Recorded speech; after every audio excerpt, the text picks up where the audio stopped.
నమస్తే, welcome to జై హో సక్సెస్ మంత్ర. ఇవాల్టి జై హో సక్సెస్ మంత్రాలో మనతో పాటు మాట్లాడడానికి ప్రముఖ సైకాలజిస్ట్ జాన్ హేమంత్ కుమార్ గారు స్టూడియోలో ఉన్నారు. ఆయన్ని అడిగి ఇవాల్టి టాపిక్ ఏమిటో, ఏ విషయం గురించి మనకు వివరిస్తున్నారో అడిగి తెలుసుకుందాం. సార్ నమస్తే. నమస్తే. మా స్టూడియోకి స్వాగతం సార్. ఇవాళ మనం చర్చించుకోబోయే టాపిక్ ఏమిటి సార్? పిల్లలు స్కూల్ కొరకు రెడీగా ఉన్నారా అంటే ఏ క్లాస్ అయినప్పటికీ కూడా పిల్లలు స్కూల్కి వెళ్ళేటప్పుడు వాళ్ళు స్కూల్ కొరకు రెడీగా ఉన్నారా, ఏ రోజుది రోజు కావచ్చు, నెలకు నెల కావచ్చు, సంవత్సరం కావచ్చు, వాటిని స్కూల్ రెడీనెస్ స్కిల్స్ అంటారు. సార్ అసలు ఈ స్కూల్ రెడీనెస్ స్కిల్స్ అంటే ఏమిటి? అంటే ఇది ప్రతి విద్యార్థిలో కూడా మనం గమనించవచ్చా? గమనించాలి. ఇప్పుడు చిన్న పిల్లలు చిన్న క్లాసెస్లో వెళ్ళేటప్పుడు వాళ్ళు స్కూల్కి వెళ్ళడానికి రెడీగా ఉన్నారా, మానసికంగా రెడీగా ఉన్నారా? శారీరకంగా బాగానే ఉంటుంది, యూనిఫామ్ వేసుకుంటారు, బ్యాగ్ వేసుకుంటారు, టిఫిన్ డబ్బా పుస్తకాలు పట్టుకొని స్కూల్కి వెళ్ళిపోతారు. కానీ మానసికంగా పిల్లవాడు రెడీగా ఉన్నాడా స్కూల్ కొరకు? అంటే వినే కెపాసిటీ ఉందా, ఓపికగా కూర్చోగలుగుతాడా, అల్లరి చేస్తాడు కానీ క్లాస్ రూమ్లో అల్లరి కొంచెం తక్కువ, కొంచెం డిసిప్లిన్గా ఉండగలిగే కెపాసిటీ ఉన్నాడా లేదా? ఇవన్నీ ఏంటంటే మానసికంగా కనెక్ట్ అయి ఉంటుంది. ఈ మానసికంగా మన పిల్లలు ఈ స్కూల్కి రెడీగా ఉన్నారా, ఇది కాన్సెప్ట్. ఓకే. ఇప్పుడు చంటి పిల్లలు కొత్తగా స్కూల్కి వెళ్తా ఉన్నారు, వాడు స్కూల్కి వెళ్ళడానికి రెడీగా ఉన్నాడా? ఇల్లు వదిలేసి, అమ్మను వదిలేసి ఫస్ట్ టైం ఇంటి నుంచి దూరంగా వెళ్తున్నాడు, ఒక 2-3 గంటలు స్కూల్లో ఉండగలుగుతాడా? ఉండడానికి మనం స్కూల్ కొరకు పిల్లల్ని రెడీ చేస్తున్నాం. అది ప్రీ స్కూల్ లెవెల్లో. ప్రైమరీ స్కూల్ లెవెల్లో మళ్ళీ వాడు రీడింగ్ రైటింగ్కి రెడీగా ఉన్నాడా? ఆల్రెడీ వాడికి కావాల్సిన basics skills, reading skills, writing skills అంటాం, ఇవి ప్లేస్లో ఉన్నాయా? అది ప్లేస్లో ఉంటే వాడికి క్లాస్ రూమ్లో ఇబ్బందులు లేకుండా చక్కగా తయారవుతాడు. షూర్ సార్, మీరు చెప్పినట్టుగా బేసిక్ నుంచి వెళ్దాం మనం. అలాగే సపోజ్ ఫస్ట్ అంటే కిండర్ గార్డెన్లో జాయిన్ చేసేటువంటి పిల్లలు ఉంటారు, అక్కడి నుంచి మొదలెట్టి మాట్లాడుకుంటారు. అలాగే విపరీతంగా ఏడుస్తూ ఉంటారు, చాలా మందిని చూస్తూ ఉంటాం. అవునండి. అంటే ఒక వాతావరణానికి అలవాటు పడిపోయిన వాళ్ళు వేరే వాతావరణాన్ని అడ్జస్ట్ చేసుకోలేక అసలు వాళ్ళకి ఏమైనా కౌన్సిలింగ్ ఇవ్వాల్సి వస్తుందా? ఒకవేళ ఎలా రెడీ చేయాలి వాళ్ళని? కౌన్సిలింగ్ అంటే మరి పెద్దవాడు అయిపోయింది, ఎందుకంటే చిన్నపిల్లల కౌన్సిలింగ్ అంటే అది డజంట్ వర్క్. Sure sir. తల్లి, గ్రాండ్ పేరెంట్స్ వాళ్ళు ఇంట్లో ఉన్నప్పుడు పిల్లల్ని ప్రిపేర్ చేయాలి. నువ్వు రేపు ఇంకా స్కూల్కి వెళ్తున్నావు, కొత్త బట్టలు వేసుకుంటున్నావు, కొత్త బ్యాగ్ వేస్తావు, కొత్త ఫ్రెండ్స్ దొరుకుతాడు, నీకు ఆడుకోనికి వస్తువులు చాలా ఉంటాయి, టీచర్ చక్కగా నిన్ను చూసుకుంటుంది, నువ్వు అక్కడే చాలా ఆడుకోవచ్చు అన్నట్టుగా కొంచెం మోటివేట్ చేసుకుంటే పిల్లల్ని మెంటల్గా ప్రిపేర్ చేస్తే వాడు he'll be ready to go. ఇక్కడ ఏమైపోతుందంటే ఇంట్లో పిల్లలు చాలా గాఢంగా పెంచుకొని వాళ్ళకి అడిగిందంతా ఇచ్చటము, అడగని కూడా ఇవ్వటము, ఎత్తుకొని తిరగటము, తినిపించుకోవటము, టాయిలెట్ వెళ్తే వాళ్ళకి అడిగి పెట్టారు, ఇట్లాంటి అన్నీ టోటల్గా ప్రొటెక్టెడ్గా ఉన్న పిల్లవాడు సడన్గా స్కూల్కి వెళ్ళే వరకు సొంతంగా టిఫిన్ బాక్స్ తినడానికి ఇబ్బంది, సొంతంగా బ్యాగ్ మెయింటైన్ చేసుకోవడానికి ఇబ్బంది, టాయిలెట్కి వెళ్తే కొంచెం భయపడటము, ప్లస్ ప్యూర్లీ కొత్త వాతావరణం. సో ఈ అన్ఫెమిలియర్ వాతావరణం వల్ల ఏమవుతుందంటే ఎక్కడో బెంగ పట్టేసుకొని, వామో ఇంకా నన్ను ఇంకా ఇంటి నుంచి దూరం వెళ్ళగొట్టేశారు, నేను ఇంకెక్కడో తీసుకెళ్ళి చేసేసారు, ఎక్కడో లోపల ఇంటర్నల్ ఫియర్ ఉంటుంది.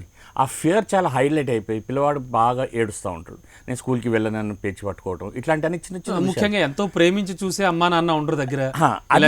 అంటే ఇంట్లో ఏంటంటే రాజ్యం ఉంటుంది, ఒక్కడే ఉన్నాడు, అందరు పెద్దవాళ్ళు చూసుకునేవాళ్ళు. ఇక్కడ 30-40 మంది పిల్లల మధ్యలో వాడు లాస్ట్ అయిపోతున్నాడు, అంత పర్సనల్ అటెన్షన్ ఉండదు.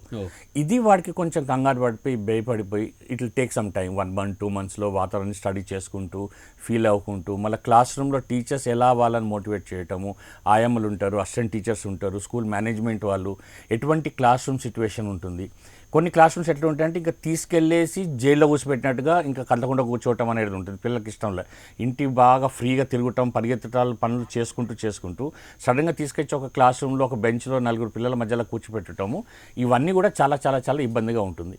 ఇది మనం చాలా సిస్టమేటిక్గా తగ్గించుకోవాలి. Sure sir. ఒక రకమైన యాక్టివ్నెస్తో ఉంటారు ఈ వయసులో పిల్లలు, మీకు తెలియదు కాదు. చాలా మంది పిల్లలు మీరు చూస్తూ ఉంటారు, వాళ్ళ పేరెంట్స్ కూడా కౌన్సిలింగ్ ఇస్తూ ఉంటారు. మరి ఈ టైప్ ఆఫ్ పిల్లలు హైపర్ యాక్టివ్ ఉంటారుంటే లేదా డల్లర్స్ ఉంటారు, మీన్స్ అంటే లుక్స్ లైక్ అంటే చూడ్డానికి చాలా డల్గా అలా ఎందుకు వెళ్ళాలరా, ఎందుకు లేచాంరా అన్నట్టుగా ఉంటారు. అంటే మనం గమనిస్తూ ఉంటాం మన ఇంటి పక్కన కానీ మన జనరల్గా. అంటే ఎందుకని ఈ వేరియేషన్స్ వస్తూ ఉంటాయి, అలాంటి వాళ్ళని ఏం చేయాలంటారు? ఫస్ట్ ఏంటంటే ఈ ప్రీ స్కూల్ లెవెల్లో పిల్లలు చాలా కంఫర్టబుల్గా సెట్ అయిపోతారు, ఇది మన ప్లేస్, ఇంకా మన ఇలాకా అన్నట్టుగా ఫీల్ అయిపోయి వాళ్ళు ఇంకా అద్భుతంగా వాళ్ళ ఎంటర్టైన్మెంట్ ఉంటుంది, పర్ఫార్మెన్స్.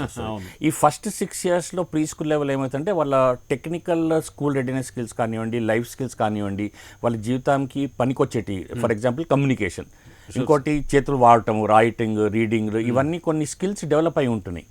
ఇప్పుడు వాటిని షోకేస్ చేయదలుచుకుంటారు, అంటే చూపించుకోవాలి. సో వాళ్ళు ఏం చేస్తారంటే ఎక్కువ మాట్లాడుతూ ఉంటారు. కమ్యూనికేషన్ ప్రదర్శనాభిలాష. ఇంకా కమ్యూనికేషన్ వచ్చేస్తే కలకడ మాట్లాడటం, ఫ్రెండ్స్తో మాట్లాడుకోవటము, ఓడటము, కేకులు వేయటం, ఇవన్నీ అయిపోతూ ఉంటే పిల్లలకి ఏమైపోతుంది అంటే అదొక ఆనందం అన్నట్టు. సో వాళ్ళు they are actually showing their talent that I can communicate. అంటే ఏ లాంగ్వేజ్ ఉంటే ఆ లాంగ్వేజ్లో మాట్లాడుకుంటాం. సో అల్లరి ఎక్కువ అయిపోతుంది. ఇంకోటి ఏమైపోతుందంటే కాన్ఫిడెన్స్ లెవెల్స్ పెరిగి ఉంటాయి. సో వాళ్ళు ఇటు పరిగెత్తము, అది గుంజటము, కేకులు వేయటం, కొట్టాడుకోవటము, అన్ని రకాల ఎక్స్పెరిమెంట్లు చేస్తూ ఉంటారు. ఎందుకంటే ఒకటేమో స్కిల్ ఇన్ ప్లేస్, ఆ స్కిల్ని వాళ్ళు ట్రయల్ అండ్ ఎర్రర్ మెథడ్గా అన్ని ట్రయల్ వేస్తూ ఉంటారు. సో అందుకే పెద్దవాళ్ళకి ఏంటంటే డిసిప్లిన్గా ఉండాలి, పిల్లలు మేము చెప్పినట్టు వినాలి అని ఏదైతే మనం స్టాండర్డైజ్ చేయడానికి ట్రై చేస్తామో అది పిల్లలకు ఏమైపోతుందంటే it is becoming more like కాళ్ళు చేతులు కట్టేసి పెట్టాలి అయిపోతుంది, జైల్లాగా అయిపోతుంది. సో అటువంటి పిల్లలు బాగా యాక్టివ్గా ఉన్న వాళ్ళు సడన్గా ఏం చేయకుండా మూల కూర్చోాలన్నప్పుడు డల్గా అయిపోతారు. సో వాళ్ళు ఇంకా ఇంటి ఫ్రీడమ్ ఏదైతే ఎంజాయ్ చేస్తున్నారో స్కూల్లో వచ్చే వరకు ఆ ఫ్రీడమ్ లేకుండా ఉన్నప్పుడు they don't want go to school. So డల్గా అయిపోతారు. ఇంకా ఇంట్లో ఏంటంటే రకరకాల మోటివేషన్లు చేసుకుంటూ చాక్లెట్ ఇప్పిస్తానని చెప్పడం, లేదా తర్వాత నీకు అది ఇప్పిస్తాను, ఇది కొనిస్తాను, అది చేయిస్తాను అని ఒక రకమైన మోటివేట్, యాక్చువల్ అది డిమోటివేషన్. ఎందుకంటే ఇప్పుడు ఏదో మోటివేట్ చేస్తారు కానీ ఒక చాక్లెట్ ఇప్పిస్తాడు అంటే రోజు చాక్లెట్ ఇప్పిస్తాం, చాక్లెట్తో వాడు కూడా తీసుకుపోతాడు, రేపటి ఇంకోటి ఇంకేదో అంటూ ఉంటాడు. సో అల్టిమేట్లీ ద పర్పస్ ఏంటంటే ఆ classroom situation, school environment ఎంటర్టైనింగ్గా లేకపోతే ఈ పిల్లలు బాగా ఎంటర్టైనింగ్కి అలవాటు అయిన వాడు స్కూల్కి పోబుద్ది అవ్వదు. ఇంటి దగ్గర ఎంటర్టైన్మెంట్ బాగుంటుంది. కొంతమంది పిల్లలు ఏంటంటే ఇంట్లో కూడా ఎంటర్టైన్ చేసుకుంటారు, వాళ్ళు స్కూల్లో కూడా ఎంటర్టైన్ చేస్తారు, వాళ్ళకి వెళ్ళటం, అల్లరి చేయటం, అదంతా హైపర్ యాక్టివ్. అది హైపర్ యాక్టివ్ మన అడల్ట్స్కి. మనకు అనుకున్న ప్రకారంగా డిసిప్లిన్ గా మాట వినట్లేదు కాబట్టి అది మనకు హైపర్ అనిపిస్తుంది మన వైపు నుంచి. కానీ పిల్లలు వాళ్ళకి అది హైపర్ అనేది ఏం లేదు, దే ఆర్ వెరీ న్యాచురల్. అంటే మామూలు మాట్లాడే బంది కన్నా కొంచెం ఎక్కువ మాట్లాడుతున్నారు, వాడు ఆనందం. కానీ ఎలా ఓపికగా ఉండాలి, పేషెంట్గా ఉండాలి, ఎక్కువ ఓవర్ యాక్టివ్ కాకుండా మన పిల్లల్ని ట్రైన్ చేస్తే ఆటోమేటిక్గా సెట్ అయిపోతాయి. అంటే క్లాస్ రూమ్ యాక్టివిటీస్ అలా ఉంటాయి. ఇప్పుడు ఫర్ ఎగ్జాంపుల్ ఒక చిన్న activity walking on the line అని క్లాస్ రూమ్లో మేము పెడతాం. చాలా మంది స్కూల్స్లో టీచర్స్ని అరేంజ్ చేస్తాం. పిల్లలు ఏంటంటే ఆ లైన్ మీద నడవాలి, స్లోగా నడవాలి. అంటే ఎట్లా అంటే తల మీద ఒక పుస్తకం పెట్టుకోవచ్చు, పుస్తకం కింద పడకుండా మెల్ల నడవాలి. కొంతమంది టీచర్స్ ఏం చేస్తారంటే చిన్న పూజ బెల్ చేతిలో పెట్టేసి నడవాలరా, బెల్లం మోగొద్దు అంటారు. సో చాలా జాగ్రత్త. ఇవన్నీ ఏంటంటే మానసికంగా, ఫిజికల్గా, మైండ్ బాడీ ఫెనామినా రెండు కలిపి స్టెబిలిటీ వస్తుంది మైండ్లో, బాడీలో. ఆ స్టెబిలిటీ వచ్చినప్పుడు ఆటోమేటిక్గా ఈ so called hyper children slow down అయిపోతారు. ఎందుకంటే మైండ్ ఎప్పుడు యాక్టివ్గా ఉంటుంది. ఆ యాక్టివ్ మైండ్ ఏం చేస్తుంది అంటే బాడీని చెప్తుంది, లే పరిగెత్తు, ఇచ్చే అన్నట్టుగా. సో దాన్ని కొంచెం కంట్రోల్లోకి తీసుకురాని ఇట్లాంటి కొన్ని ఎక్స్ట్రా కరిక్యులర్ యాక్టివిటీస్ అన్నిటి చేయించాలి. ట్రయల్ అండ్ ఎర్రర్ బేసిస్ లాగా మీరు అలా చెప్పి కౌన్సిలింగ్ చేయించిన వాళ్ళు, నథింగ్ బట్ కౌన్సిలింగ్, మీరు అన్నట్టు పెద్ద మాట ఏమో పిల్లలు కాబట్టి ఆ టీచర్స్ చేయించడం కానీ వాళ్ళు అలా ఫలితం వచ్చిందా సార్? ఎలా?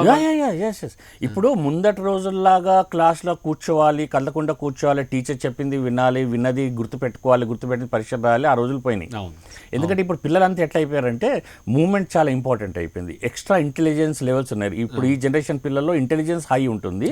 ఆ ఇంటెలిజెన్స్ కి తోడుగా వాళ్ళకి యాక్టివిటీస్ లేకుండా అయిపోతుంది, కాబట్టి ప్రాబ్లం అవుతుంది. టెక్స్ట్ బుక్ లో కూడా యాక్టివిటీస్ ఎక్కువ పెంచారు, అందుకే దీన్ని యాక్టివిటీ బేస్డ్ లెర్నింగ్ అంటారు. సో ప్రతి ఒక్క learning should be supported by activities. So class room లో కూడా ఇట్లాంటి యాక్టివిటీస్ ఎక్కడైతే పిల్లవాడు స్లో డౌన్ అయిపోతాడో అది definitely it will help a child to balance. Second type of childrens గురించి మాట్లాడుకుందాం. స్లోగా, యాక్టివ్గా, వాళ్ళు రియల్ గా స్లోగానే ఉంటారు, ఇంట్లో స్లోగా ఉంటారు బై బర్త్ కానీ, లేకపోతే అంటే వాళ్ళు హెరిడిటరీగా వాళ్ళ ఇంట్లో సైలెన్స్ ఎక్కువగా రాజ్యలతో ఉంటుంది, టీవీ కూడా చాలా తక్కువ సౌండ్ తో చూడడం, ఇల్లంతా కామ్ గా ఉండడం. ఇటువంటి పిల్లలు స్కూల్కి వెళ్ళాక కూడా ఒకవేళ ఫ్రెండ్స్ ఉన్నా కూడా, వాళ్ళు ఫ్రెండ్స్ తో తిరుగుతున్నా కూడా చాలా సైలెంట్ గా, అలా అంటే చాలా మన్ను తిన్న పాములా పడి ఉంటారు వాళ్ళు. అలాంటి వాళ్ళని ఎలా డెవలప్ చేయొచ్చు అంటారు? అంటే వాళ్ళకు కూడా కొన్ని యాక్టివిటీస్ ఎలా ఉంటాయంటే అండి, ఒక సెట్ ఆఫ్ ఫ్లాష్ కార్డ్స్ వాళ్ళకి ఇచ్చేట ఒక క్లాస్లో మూలకు వాడి పని వాడు చేసుకుంటాట్టుగా. ఎందుకంటే వీళ్ళు ఏంటంటే ఈ మెయిన్ స్ట్రీమ్ లకు రారు, వచ్చినా కూడా చాలా కలవరు ఎక్కువ. సో అటువంటిప్పుడు ఇట్ ఈస్ ఓకే. అంటే అందరు పిల్లలు అందరు కలిసి ఉండాలి, ఎక్కువ కలిసిన వాడు కలవకుండా తగ్గించగాలి అనే కాన్సెప్ట్స్ పెట్టుకోవద్దు. Each is is own. Slow వాడు ఒక మూల కూర్చొని వాడి పని వాడు చేసుకుంటున్నాడు, as long as slow and study. ఇట్లాంటి పిల్లల్లో మనం ఏం గమనించుకోవాలంటే వాడి ఇంట్రెస్ట్ ఏంటి, what will motivate him to keep him going. ఇది గమనించుకుంటే వాడికి నచ్చినట్టు యాక్టివిటీస్ ఉంటే ఉత్సాహం పెరుగుతుంది, మోటివేషన్ ఉంటుంది, ఇంట్రెస్ట్ ఉంటుంది. ఈ ఇంట్రెస్ట్ అండ్ మోటివేషన్ సరిగ్గా స్థానంలో వాడికి మానసికంగా సూట్ అయిన ప్రకారంగా ఉంటే then he'll keep himself busy. బిజీగా ఉండే child will always keep moving. బిజీగా లేకుండా ఏం చేయకుండా అలాగా కూర్చొని ఆలోచించుకుంటూ బాధపడుకుంటూ ముసిలిపోయాడు అనుకోండి, then that is going to be a problem. Later on మెల్లగా డిప్రెషన్లోకి వెళ్ళిపోతాడు. ఇంకా ఏం చేయబుద్ధి అవ్వదు, ఆకలి ఉండదు, నిద్ర ఉండదు, చెప్పిన మాట వినడు, ఏడుస్తూ ఉంటాడు. So he gives up in life. So slowly that will become a big problem. So వాళ్ళకి ఇట్లాంటి యాక్టివిటీ, వాళ్ళకు కూడా యాక్టివిటీస్ ఉంటాయి, క్లాస్లో అందరికీ యాక్టివిటీస్ ఉంటాయి. ఒక్కొక్కరు షేర్ చేసుకుంటూ కూడా సోషల్ డెవలప్మెంట్లో కూడా పనికి వస్తుంది. హైపర్ యాక్టివ్ పిల్లలు కానీ లేకపోతే డల్గా ఉండే పిల్లలు కానీ వాళ్ళని ఎలా ఇంటరాక్ట్ చేయాలనే చెప్పారు మీరు. సరే, వాళ్ళని చదువులోకి ఎలా మళ్ళించాలి? ఎందుకంటే చదువు అనేది చాలా ముఖ్యం. అల్లరి తగ్గించడం అదొక విధానం, అదొక పద్ధతి. అయితే వాళ్ళని అల్లరి తగ్గించాక లేకపోతే వాళ్ళని అందరిలో కలిపాక ఈ 2 types ఆఫ్ చిల్డ్రన్స్ నెక్స్ట్ వాళ్ళని చదువులోకి మళ్ళించాలి. మంచి ఎగ్జాక్ట్లీ సార్, ఆ స్కిల్స్ ఎలా నేర్పుతూ ఉంటారు, దానికి ఏం చేస్తే బాగుంటుంది? చదువు కొరకు కావాల్సిన 2 స్కిల్స్ మాత్రమే. ఒకటేమో రీడింగ్ రావాలి, ఇంకోటేమో రైటింగ్ రావాలి. రీడింగ్ ఏంటంటే లెటర్ని ఐడెంటిఫై చేయగలగాలి, ఐడెంటిఫై చేసిన దాన్ని సరిగా ప్రొనౌన్స్ చేయగలగాలి, సరిగా ప్రొనౌన్స్ చేసిన దాని ప్రకారంగా వర్డ్ అండ్ సెంటెన్స్ రీడింగ్ రావాలి. సో రీడింగ్ స్కిల్స్ రావాలి. ఇది చిన్న క్లాస్ నుంచే స్టార్ట్ అవుతుంది. సో అది ఒకవేళ మిస్ అయ్యి ప్రైమరీ హై స్కూల్ లెవెల్కి వచ్చేసారు కానీ రీడింగ్ స్కిల్స్ ప్లేస్లో లేవు, అప్పుడు మెల్లమెల్లగా ఇబ్బంది అవుతుంది. సెల్ఫ్ కాన్ఫిడెన్స్ ఉంటుంది, నేను చదవలేను, నాకు చదవడానికి రాదు కాబట్టి నేను చదవను అని విత్డ్రా అయిపోతారు. సో అప్పుడు వాళ్ళకు రీడింగ్ డిఫికల్టీస్ ప్రాబ్లమ్స్ వచ్చినప్పుడు ఇంకా కోరిలేటెడ్ ప్రాబ్లమ్స్ అన్ని డెవలప్ అయిపోతాయి. ఇంకో దిక్కు ఏమవుతుందంటే వాళ్ళ మనసులో ఐడియాస్ చాలా ఉంటాయి, ప్రతి ఒక్కటికి ఐడియాస్ ఉంటాయి, మనిషి అనగానే ఐడియాస్ వస్తాయి. ఈ ఐడియాస్ని ఎక్స్ప్రెస్ చేయాలనంటే ఒకటి మళ్ళీ స్పీకింగ్ స్కిల్స్ ఉండాలి, రైటింగ్ స్కిల్స్ ఉండాలి. సో పిల్లలు కమ్యూనికేషన్ స్కిల్స్, సరైన లాంగ్వేజ్ స్కిల్స్ ప్లేస్లో లేకపోతే వాళ్ళకి ఇబ్బంది అవుతుంది. ఎందుకంటే వాట్ టు టాక్, సో మాట్లాడేటప్పుడు సరిగా మాట్లాడలేదేమో, ప్రొనౌన్సియేషన్ సరిగా లేదేమో, తప్పులు చేస్తున్నాయేమో, అదొక భయంతో, ల్యాక్ ఆఫ్ కాన్ఫిడెన్స్తో దే విల్ స్టాప్ స్పీకింగ్. అందుకే ఇప్పుడు చాలా మంది ఇంజనీరింగ్ కాలేజెస్లో పిల్లలు ఇంజనీరింగ్ తయారై బయటకు వస్తారు, ఇంటర్వ్యూకి వెళ్ళి జాబ్లో మాట్లాడాను కానీ కమ్యూనికేషన్ స్కిల్స్ సరిగా లేనప్పుడు అక్కడ ఫెయిల్ అవుతూ ఉంటుంది. సో మన దేశంలో జాబ్స్ లేక జాబ్స్ అని కాదు, జాబ్స్ ఉన్నా కూడా ఆ స్కిల్స్ కావాల్సిన స్కిల్స్ని they are not able to put it into place. దానివల్ల వాళ్ళకి ఇబ్బందులు చాలా అవుతా ఉన్నాయి. సో ఈ రీడింగ్ స్కిల్స్ అనేది, రైటింగ్ స్కిల్స్ అనేది చిన్న క్లాసెస్ నుంచి డెవలప్ చేసుకోవడం చాలా చాలా అవసరం. కానీ ప్రాబ్లం ఏమవుతుందనంటే ఈ పర్సనలైజ్డ్ ఫోకస్డ్గా క్లాస్ రూమ్ సిచ్యువేషన్లో teachers are not able to give that much time to help in reading and writing skills development. అంటే అది ఎప్పుడు చేయాలంటారు? Reading and writing skills development అనేది జనరల్గా 1 to 6 yearsలో లేదా 6 years దాటాక ఎప్పుడు చేయాలి సార్? సో బేసికల్గా రీడింగ్ ఏదనంటే పిల్లవాడు స్కూల్కి రావటం మొదలవటంగానే లెటర్స్ ఇంట్రడ్యూస్ చేయటం, దాన్ని ప్రొనౌన్స్ చేసుకోవటం, రీడింగ్ స్టార్ట్ అయిపోతాం. మళ్ళీ ఎలా పిల్లలు మాట్లాడుతూ ఉంటే వాళ్ళకి ఆటోమేటిక్గా స్పీకింగ్ స్కిల్స్ డెవలప్ అవుతాయి. స్పీకింగ్ స్కిల్స్లో 2 ఆస్పెక్ట్స్, ఒకటేమో హౌ టు కమ్యూనికేట్, ఒకటి కమ్యూనికేటింగ్ విత్ ఎ లాంగ్వేజ్ ఇంకోటి. సో ఇప్పుడు మేము ఏం చేస్తామంటే ప్రీ స్కూల్ లెవెల్లో మదర్ టంగ్ని ఎక్కువ యూజ్ చేయాలని అంటాం. కానీ ఇవాళ రేపు కాస్మోపాలిటన్ సిటీ టైప్లో చాలా రకాల భాషలు మాట్లాడే పిల్లలు వస్తారు. So there has to be a common language. So common language ఏం చేస్తే ఇంగ్లీష్ మీడియం స్కూల్ కాబట్టి ఇంగ్లీష్ మాట్లాడాలి కాబట్టి ఇంగ్లీష్ మాట్లాడడానికి ప్రయత్నం చేస్తూ ఉంటాం. సో టీచర్స్ కానివ్వండి, అక్కడ ఉండే అసిస్టెంట్స్ కానివ్వండి, వాళ్ళు సరైన ఇంగ్లీష్లో మాట్లాడితే పిల్లలు వాళ్ళతో వింటూ ఆటోమేటిక్గా ఇంగ్లీష్లో మాట్లాడటం నేర్చుకుంటూ ఉంటారు. ప్లస్ పిల్లలందరూ కలిసి మాట్లాడుతున్నారు ఇంగ్లీష్లో కాబట్టి కొంచెం తప్పులైనా మిస్టేక్స్ అయినా అటూట్ చేసి కానీ కమ్యూనికేషన్ స్కిల్ డెవలప్ అవుతుంది. అందులో లాంగ్వేజ్ ఇంగ్లీష్ అనేది పెట్టి they will try to develop. Right sir, primary stage దాటేసాం, హై స్కూల్ స్టేజ్లోకి వచ్చాం. హై స్కూల్ స్టేజ్లో పిల్లలు ఇంకా అప్పటికి కూడా అంటే వీడు ఒక 5-6 ఏళ్ల నుంచి ప్రతిరోజు స్కూల్కి వెళుతున్నా సరే ఆ సంవత్సరంలో అంటే ఆ 6th లోనో 7th లోనో హై స్కూల్ డేస్లో ఇప్పటికీ స్కూల్కి వెళ్ళడానికి ఇబ్బంది పెడుతూనే ఉంటాడు వాడు పేరెంట్స్ని. కొంతమంది అంటే చాలా మందిని చూస్తూ ఉంటాం. అంటే ఎందుకు అలా అవుతూ ఉంటుంది? అంటే చదువు అంటే ఉన్నటువంటి భయం అంటారా? దానికి ఏ టైప్ ఆఫ్లో ప్రిపేర్ చేయాలి పిల్లల్ని? ఫస్ట్ పార్ట్ ఏంటంటే ఈ స్కూల్ రెడీనెస్ స్కిల్స్ అని ఏదైతే అంటా ఉన్నానో ఇది మెయిన్ ప్రాబ్లం. అవును సార్, పిల్లలు బాగా రీడింగ్ ప్రాక్టీస్లు చెయ్యరు. ఇప్పుడు ఫర్ ఎగ్జాంపుల్ స్కూల్లో ఏదో పాపం కింద మీద పడేసి టీచర్ ఆ వచ్చిన 40 నిమిషాల పీరియడ్ టైంలోనే ఏదో చెప్పేసుకోవటం, హోంవర్క్లో పెట్టించుకోవటం, read the lesson and come అని ఒక నోట్ పెట్టేస్తాం. అది ఎవడు పట్టించుకోడు, ఇంట్లో ఎవరు గమనించుకోరు, పిల్లలు అసలుకే పట్టించుకోరు. రీడింగే కదా నేను రీడ్ చేసినా అనేయటం, దానికి మెజర్మెంట్ లేదు అసలు నిజంగా రీడింగ్ చేసావా ఎంతసేపు రీడింగ్. సో ఆ రీడింగ్ ఎక్కువ ఎన్హాన్స్ చేసే రీడింగ్ అండ్ రీడింగ్ కాన్సెప్ట్ మిగిలిపోయింది. సో స్కూల్ వర్క్ రీడింగ్ అవ్వట్లే. హోమ్ ఎన్వైరన్మెంట్లో newspaper reading, magazines, story books, comics ఇవి చదువుకోవటం చాలా అవసరము. పిల్లలు చదవరు. ఎందుకనంటే ఇంట్లో డిస్ట్రాక్షన్స్ వేరే ఉన్నాయి. ఇప్పుడు సెల్ ఫోన్స్ ఉన్నాయి, టీవీ ఉంది, ఇంటర్నెట్ ఉంది. They are more attractive. So వాటికి గురి అయిపోయిన వాళ్ళు ఇంకా పుస్తకం పట్టుకొని రీడింగ్ అనేది కాన్సెప్ట్ మిగిలిపోతా ఉంది. సో ఆ గ్యాప్ ఇన్కంప్లీట్ అయిపోయి రీడ్ అండ్ కమ్ అనే వరకు వాడు మార్నింగ్ అర్థమవుతుంది, నేను రీడింగ్ చేయలేదు, మిస్ అయిపోయాను. క్లాస్కి పోగానే teacher will ask start reading రాదు. సో ఈ ఇబ్బంది పడే వరకు ఏమవుతుందంటే విత్డ్రా అయిపోతుంది. వెళ్ళడం ఎందుకు, అసలు రీడింగ్ చేయడం ఇటు లేని పనులు అనేది అట్లా విత్డ్రా అయిపోతా ఉండి దే లూజ్ ద ఇంట్రెస్ట్, స్కూల్కి వెళ్ళకూడదు అనే కాన్సెప్ట్లోకి వచ్చేస్తారు. సో ఇప్పుడు ఏమవుతుందంటే హై స్కూల్ లెవెల్లో కాన్సెప్ట్స్ ఏంటంటే ఎగ్జామ్కి ముందట్లాగా rote memory, by heart and write the exam concepts లేదు. ఇంకా you must read the lesson, understand the lesson and write whatever is also on the questions. ఇప్పుడు ఇది వచ్చే వరకు పిల్లలకి ఇబ్బంది ఏమైంది, మరో కొత్త కాన్సెప్ట్ కూడా ఈ మధ్య వింటూ ఉన్నాను నేను, మీ ఓన్ గా రాయండి. అదే కదా వాట్ ఈస్ ఇట్, అంటే ఓన్ గా రాయడం అంటే వాళ్ళు ఎట్లా రాస్తారు హై స్కూల్ స్థాయిలో? అదే కదా పాయింట్. బేసిక్ ఫండమెంటల్ ఏంటి, నీకు రీడింగ్ వస్తే నువ్వు లెసన్ రీడ్ చేస్తే నీకు స్టోరీ అర్థమైపోతుంది. అది స్టోరీ ఫార్మాట్ లానే ఉంటుంది ప్రతి ఒక్క లెసన్. నీకు స్టోరీ అర్థమైపోయింది, లెసన్ అంతా కాన్సెప్ట్ అర్థమైపోయింది, అందులో నీకు ఎటువంటి ప్రశ్న అడిగితే నువ్వు రాయగలగాలి. ఇప్పుడు ఫర్ ఎగ్జాంపుల్ సోషల్ స్టడీస్ లో హై స్కూల్లో జర్మనీ, హిట్లర్ గురించి టాపిక్ ఉంటుంది. అది చదువుకోగలిగాడు అనుకోండి, వాడు జర్మనీలో వాళ్ళు ఎలా బ్రతుకుతూ ఉంటారు, హిట్లర్ ఎలా స్టార్ట్ చేశాడు, ఏం గొడవలు అయ్యాయో ఇవన్నీ అర్థమైపోతుంది. ప్రశ్న ఎలా ఉంటుందంటే పరీక్షల్లో, నీ ఉద్దేశంలో హిట్లర్ ఎట్లాంటి వాడు అని క్వశ్చన్ వస్తుంది. అది రెడీమేడ్గా ఆన్సర్ క్వశ్చన్ అది రీడర్లో ఉండదు.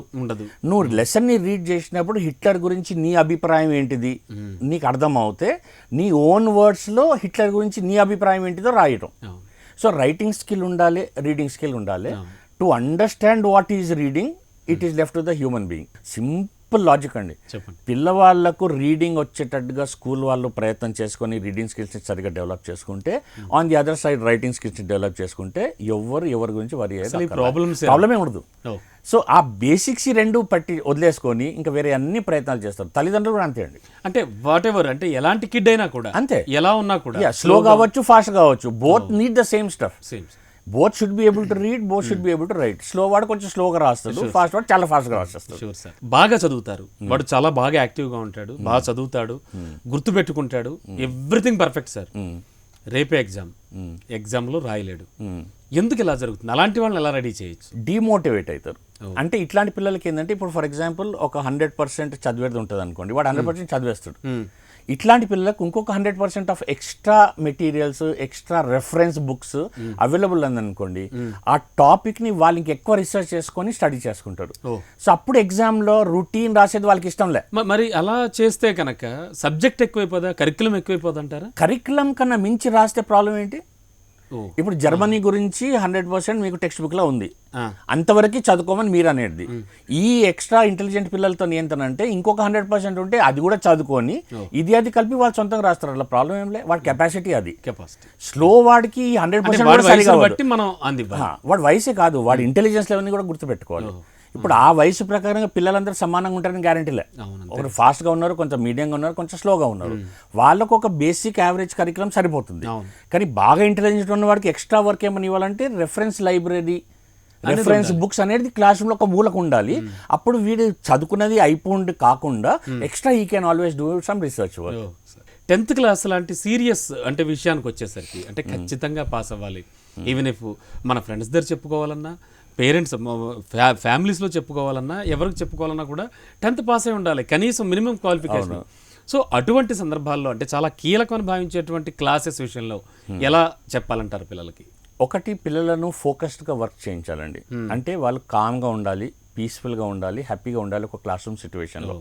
ఎందుకంటే పిల్లల మనసులో విపరీతమైన ఆలోచనలు ఉంటాయి, వాళ్ళ శారీరక మార్పులు అవుతూ ఉంటాయి, మానసిక మార్పులు అవుతూ ఉంటాయి. దీన్ని కూడా దృష్టిలో పెట్టేసుకొని క్లాస్ రూమ్ టీచింగ్ లెర్నింగ్ మెథడాలజీస్లో మార్పులు తీసుకురావాలి. ముందు ఎలా ఉంటుందంటే, మేము టీచర్లము, మేము చెప్పినట్టు మీరు వినాలి అనే యాటిట్యూడ్ టీచర్స్లో ఉంది, ఇప్పటికీ ఉంది. ఇవాళ రేపు పిల్లలు ఎలా అయిపోయారంటే, వాళ్ళకి నాలెడ్జ్ పెద్ద ఇంపార్టెంట్ కాదు. ఎందుకంటే ఒక బటన్ వృత్తంగానే గూగుల్ సెర్చ్లో ఇన్ఫర్మేషన్ వచ్చేస్తుంది. సో నాలెడ్జ్ ఇంపార్టెంట్ కాదు, కానీ నాలెడ్జ్ని ఎలా గెయిన్ చేసుకోవాలి, గెయిన్ చేసిన నాలెడ్జ్ని ఎలా ప్రెజెంట్ చేయగలగాలి, ఈ ఏరియాస్ మీద ఎక్కువ ఇంట్రెస్టింగ్గా పిల్లలకు ఇచ్చేస్తే, ప్లస్ పిల్లలకు వాళ్ళకు అవకాశం కలిగించాలి. ఫర్ ఎగ్జాంపుల్, ప్రతిసారి టీచర్ టీచ్ చేసే బదులు గ్రూప్ డిస్కషన్స్, పీర్ గ్రూప్లు, వాళ్ళ మధ్యలో వాళ్ళు రీసెర్చ్ మీరు మీ మాటకు అడ్డొస్తున్నా, ఈ గ్రూప్ డిస్కషన్స్ అవి కూడా ఫ్యూచర్ లో వాళ్ళకి ఉపయోగపడతాయి. చాలా డెఫినెట్గా ఇంటర్వ్యూస్కి వెళ్ళినప్పుడు కానీ వాటికి. అది సోషల్ స్కిల్స్, ఒక రకంగా సోషల్, ఇద్దరిద్దరు మాట్లాడుకుంటూ గ్లోబల్ డెసిషన్స్, అంటే ప్రపంచంలో ఏమవుతుంది దృష్టిలో పెట్టుకొని, మన దేశంలో ఏమో దృష్టి పడుతుంది, మనకు పర్సనల్గా ఇండివిజువల్గా ఏం కావాలో దాన్ని కూడా దృష్టిలో పెట్టుకొని నలుగురితో డిస్కస్ చేసుకుంటూ వాళ్ళు నెక్స్ట్ స్టెప్స్ తీసుకుంటట్టుగా వాళ్ళు అలవాటు అవుతారు. Sure sir. ఈ అలవాటు అవన్నీ మనం చిన్నప్పటి నుంచి స్కూల్ లెవెల్లో ఈ స్కూల్ రెడీనెస్ స్కిల్స్ అనేది కాన్సెప్ట్. అందుకే అంటే లైఫ్లో పనికొచ్చేటి స్కిల్స్ రావాలనంటే ముందు స్కూల్లో డెవలప్ చేయాల్సిన life skills, school readiness skills ప్లేస్లో ఉంటే అప్పుడు వాళ్ళ జీవితంలో పనికొచ్చేటి వాళ్ళకు ముందుకు వెళ్తూ ఉంటాయి. Sure sir. ఫైనల్గా 10th క్లాస్ కూడా దాటి డిగ్రీ వరకు కూడా స్టూడెంటే మీ దగ్గరికి చాలా మంది కౌన్సిలింగ్ వస్తూ ఉంటారు, మీరు చెప్తూ ఉంటారు. సో ఈ టైప్ ఆఫ్ స్టూడెంట్స్ని ఎలా రెడీ చేయాలంటారు? ఆఫ్ కోర్స్ వాళ్ళకి అన్నీ తెలుసున్నా కూడా ఒకంత బద్ధకం అనేది ఉంటూ ఉంటుంది.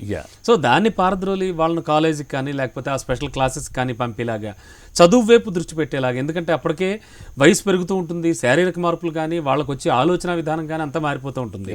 మరి ఈ సందర్భంలో అలాంటి వాళ్ళని ఎలా ప్రిపేర్ చేయాలంటారు ఫైనల్గా? ప్రాబ్లం ఏమవుతుందంటే అండి, మనం అనుకుంటాం బాగా చదువుకొని పైకి వచ్చేసారని, ఎక్కడో చాలా గ్యాప్స్ ఉండిపోతాయి, బేసిక్స్ మిస్ అయిపోయి ఉంటారు. ఇప్పుడు ఫర్ ఎగ్జాంపుల్ ఇంటర్మీడియట్లో ఎంపీసీ చదువుతున్న వాడికి మ్యాథ్స్లో చాలా ఇబ్బందులు వస్తూ ఉంటాయి. ఇబ్బందులు ఎందుకు వస్తానంటే బేసిక్ ఫండమెంటల్ ఆల్జీబ్రా కానివ్వండి, జామెట్రీ కావాల్సిన బేసిక్స్ ఎక్కడో మిస్ అయిపోయి ఉంటారు, సరిగా అర్థం కాకుండా ఉండిపోతాయి. మగప్ చేసుకుంటారు, మ్యాథ్స్ కూడా, జామెట్రీ కూడా బై హార్ట్ చేసుకుంటారు, రోడ్ మెమరీ. ఇవన్నిట్లకి వెళ్ళి బయటికి పడాలంటే వీళ్ళను రీవిజిట్ చేయమని చెప్పాలి, రీఓరియంటేషన్ విత్ దర్ బేసిక్స్. అంటే ఒక కాలేజ్ వెళ్ళే స్టూడెంట్ ఏం చేయొచ్చు అంటే హై స్కూల్ లెవెల్లో టెక్స్ట్ బుక్స్ని కూడా అప్పుడప్పుడు కొంచెం రెఫర్ చేసుకుంటూ ఈజీగా వర్కౌట్ చేసుకుని అప్గ్రేడ్ అవ్వాలి. చేసుకుంటా ఉంటే ఏమవుతుందంటే ఎక్కడైనా గ్యాప్స్ ఉండిపోతే అవి ఫిల్అప్ అయిపోతే ఆటోమేటిక్గా సెల్ఫ్ కాన్ఫిడెన్స్ వస్తుంది. సెల్ఫ్ కాన్ఫిడెన్స్ వచ్చినప్పుడు వాళ్ళు చాలా హ్యాపీగా ఏదైనా చేసుకోగలుగుతారు, నాకు ధైర్యంతో వస్తుంది. అందుకే ఇప్పుడు సివిల్స్కి ప్రిపేర్ అయ్యే వాళ్ళు కూడా వాళ్ళు కంపల్సరీగా high school textbooks, NCERT బుక్స్ని పెట్టుకొని ప్రిపేర్ అవుతా ఉంటారు. ఎగ్జామ్ ప్యాటర్న్ అంతే. సో ఆ ప్యాటర్న్ అంతా based on the basics, fundamentals. So ఒక పిల్లవాడు కాలేజ్ లెవెల్కి వెళ్ళి సివిల్స్కి కూడా ప్రిపేర్ అవ్వాలంటే he has to revisit the basics. So high school కానివ్వండి, ఇంటర్మీడియట్ లెవెల్లో కానివ్వండి, ఎర్లీ డిగ్రీ కాలేజ్లో కానివ్వండి, they must revisit the school curriculum. That is the main point. చాలా చాలా చక్కటి విషయాలు చెప్పారు సార్. జై హో సక్సెస్ మంత్రాలు. Thank you so much. స్టూడియోకి వచ్చి థ్యాంక్ యూ సో మచ్. చూసారుగా ఇవాళ జై హో సక్సెస్ మంత్ర. మరో జై హో సక్సెస్ మంత్రాలు మళ్ళీ కలుద్దాం. చూస్తూనే ఉండండి HM TV.